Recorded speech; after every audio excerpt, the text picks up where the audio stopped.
소율이 문답 제41문답에 대해서 알아보도록 하겠습니다. 41문답은 도덕법은 어디에 요약 설명되었나요? 이렇게 질문합니다. 39문답, 40문답에서 하나님의 사람에게 요구하시는 의무, 그에 계시된 것에 순종한다 그랬는데 그 순종의 그 규칙이 도덕법에 계시되었다 그랬습니다. 그러면 그 계시된 순종의 규칙으로 주신 것이 도덕법인데, 그러면 그 도덕법은 어디에 나타나 있느냐, 설명되어 있느냐, 요약되어 설명되어 있느냐 질문합니다. 도덕법은 십계명 안에 요약 설명되었습니다. 그렇게 답을 하고 있습니다. 여기서 우리가 십계명은 그러면 우리에게 어떤 위치인지 알 수 있습니다. 하나님이 무엇을 요구하셨냐면 하나님이 나타내고자 하시는 뜻에 순종하기를 원하셨습니다. 그 순종이라는 거는 앞에서도 말씀을 드렸지만 순종할 수 있는 존재이기 때문에 순종을 요구하신 겁니다. 순종이 복종이랑 다른 것은 같은 의미겠습니다만은, 따르는 거겠습니다만은, 하나님을 사랑함으로써 하나님이 어떤 분인지 아심으로써, 알게 됨으로 하나님이 우리에게 주신 것을 따라가는 겁니다. 좀 악한 말로 하면 계산기를 두들겨 봐서 저게 나에게 더 이익이겠구나 싶어서 따라가는 겁니다. 그래서 하나님은 우리에게 구원이란 것을 나타내셨고, 그 구원의 축복 속에 하나님 자녀들께 살 수 있도록 우리에게 뭘 요구하셨냐면 순종을 요구하셨습니다. 그리고 무엇을 순종의 규칙으로 주셨냐면 도덕법을 주셨다고 그랬습니다. 이 순종의 규칙으로 도덕법을 주셨다는 게 나왔던 배경을 잘 살펴봐야 됩니다. 하나님이 출애굽 시켜놓고 뭘 주셨냐면 십계명을 주셨습니다. 쉽게 말해 도덕법을 주신 겁니다. 왜 주셨을까요? 광야 생활을 하면서, 그리고 광야 생활 이전에 애굽에 노예되어 있을 때 이 도덕법을 지킬 수 없을 정도로, 하나님이 나타내신 뜻에 순종할 수 없을 정도로 무너져 있었고 노예되어 있었습니다. 그게 중요합니다. 그래서 거기에 완전히 잡혀 있었기 때문에, 쉽게 말하면 하나님의 자녀로 구원받았음에도, 저 흑암 속에서, 노예 속에서 해방받았음에도 예전 그대로의 도덕이 없는, 완전히 흑암에 사로잡혀서 수준 낮게 살았던 그 삶을 그대로 살고 있는 겁니다. 그래서 하나님이 그런 삶에서, 쉽게 말해서 우리 속에 때 묻은 것들을 탈탈 씻겨내고 벗겨내기 위해서 이 도덕복을 주신 겁니다. 더 쉽게 표현을 해보자면, 애들을 잃어버렸다가 다시 찾았는데 얘가 완전 산거지가 돼 있어요. 예전에 분명히 우리 아들이었는데, 우리 딸이었는데, 어느 순간 어느 놈한테 잡혀갔는데, 유괴를 당했는데 간신 천고만고 끝에 찾았어요. 그랬는데 얘가 다시 우리 집으로 돌아와서 왔는데, 이번에 산거지가 돼서 돌아왔고, 그리고 유괴당해서 어떤 짓을 했는지는 모르겠는데 그때 배웠던 나쁜 짓을 그대로 하고 따라하고 있는 거예요. 그래서 매를 들고 뭔가를 규범을 만들어주고 속박을 만들어서 그걸 못하도록 바꿔주는 거예요. 그렇게 생각하시면 됩니다. 완전 사로잡혀 있었기 때문에 순종할 수도 없었고 그런 능력도 없었고, 그리고 예전에 했던 거를 진짜 자기들이 원래 그렇고 살아왔으니까 그게 뭐 기준이 있냐? 계속 그대로 하고 있는 거예요.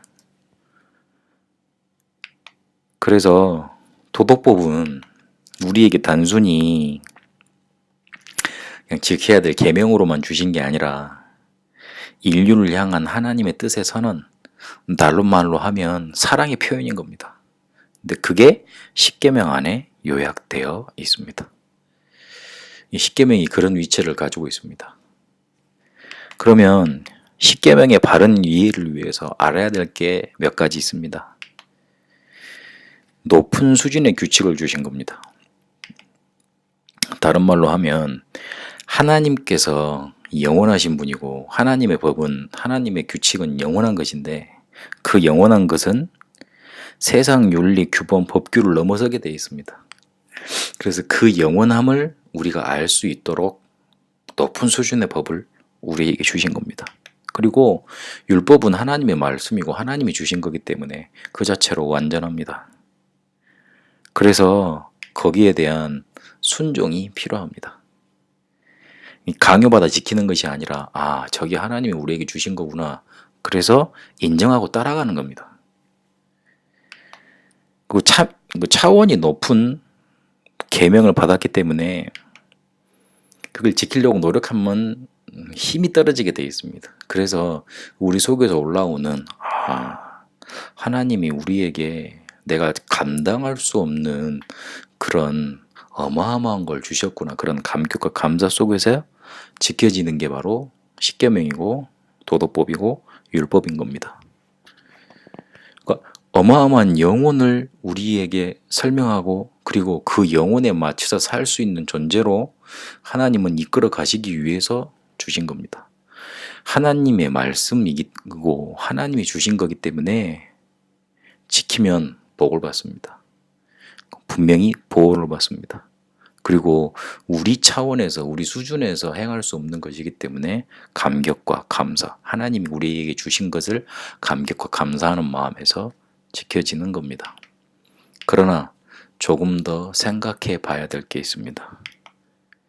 율법 지상주의, 쉽게 말을 해서 수준 높다 그래서 그냥 그래 대단히 높은 것이지 이렇게만 생각을 하고 쳐다만 보고 있는 겁니다. 쳐다만 보고 있으면 우리에게 적용이 안 됩니다. 적용이 안 되면 우리 거 안 됩니다. 그러다 보면 하나님의 축복은 다 놓쳐버린 겁니다. 수준이 높다고 생각하기 때문에 대단하다고 생각하기 때문에 다 놓치고 사는 겁니다. 그거 지킴으로써 그거 행함으로써 오는 유익이 많은데요. 그리고 율법 만능주의, 그 지켜야만 구원받는다고 말하는 극단적으로 말을 합니다. 율법을 지켜야지만 구원받는다고 그렇게까지 말하는 만능주의, 그리고 율법 우선주의. 지키는 삶, 철저히 지켜야 된다. 그걸 계속 강조하는 겁니다. 미안하지만 우리에게 율법을 먼저 주신 게 아니라 복음을 먼저 주셨습니다. 우리가 지금 율법에 대해서 도덕법에 대해서 공부를 하고 있지만 그 전에 우리가 뭘 먼저 배웠습니까? 마땅히 하나님을 믿어야 될 믿음에 대해서 곧 복음의 내용에 대해서 차근차근 알아봤습니다. 그런데 그 복음은 감격과 감사로 우리에게 다가오지 않고 그래 이거 지켜야 되지 거기에만 골몰하게 살아갑니다. 뭔가 조화가 안 맞는 것이고 뭔가 큰 축복은 잃어버린 겁니다. 율법을 하나님 우리에게 지키라고 그랬다고 그걸 지켜야 된다는 삶에 꽉 매여 있길 하나님이 원하시겠습니까? 그렇지 않습니다. 하나님이 우리를 자녀로 부르셨고 그리고 이 모든 축복을 받아서 누릴 후사로 양자의 영을 주셔서 택하셨습니다. 그래서 우리는 이 법을 뭔가 일꾼으로서 지키는 게 아니라 하나님의 자녀로서 하나님의 자녀답게 살기 위해서 지킬 수밖에 없는 힘을 얻는 그런 흐름 속에서 지키는 겁니다.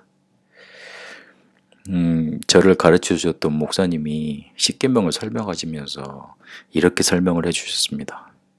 십계명을 지키는 게 어렵냐 안 지키는 게 어렵냐 못 지키는 게 어렵냐 지키는 게 더 쉽다 그랬습니다. 그렇게 사는 게 훨씬 더 은혜스럽다 그랬습니다. 그렇게 사라지도록 하나님의 은혜를 받는 게 훨씬 쉬운 일이라 그랬습니다. 하나님을 섬기지 않으면서 우상 숭배 열심히 하면서 다른 각종 범죄를 행하는 삶이 더 어렵고 더 실패된 삶이라고 그랬습니다. 맞습니다. 하나님이 우리에게 율법, 도덕법을 주신 건 축복으로 주신 겁니다. 우리가 너무나 망가져 있는 삶을 살았기 때문에 우리를 회복시키시려고 주신 겁니다. 그래서 복음 충만 안에서 이 복음의 감격과 감사 안에서 하나님이 우리를 완전히 살리시고 하나님 자녀답게 살 수 있도록 도덕법까지도 주셨다는 그 어마어마한 이렇게 뭔가 발견 속에서 지켜져야 정상인 겁니다. 그렇게 당연히 그렇게 되게 돼 있습니다.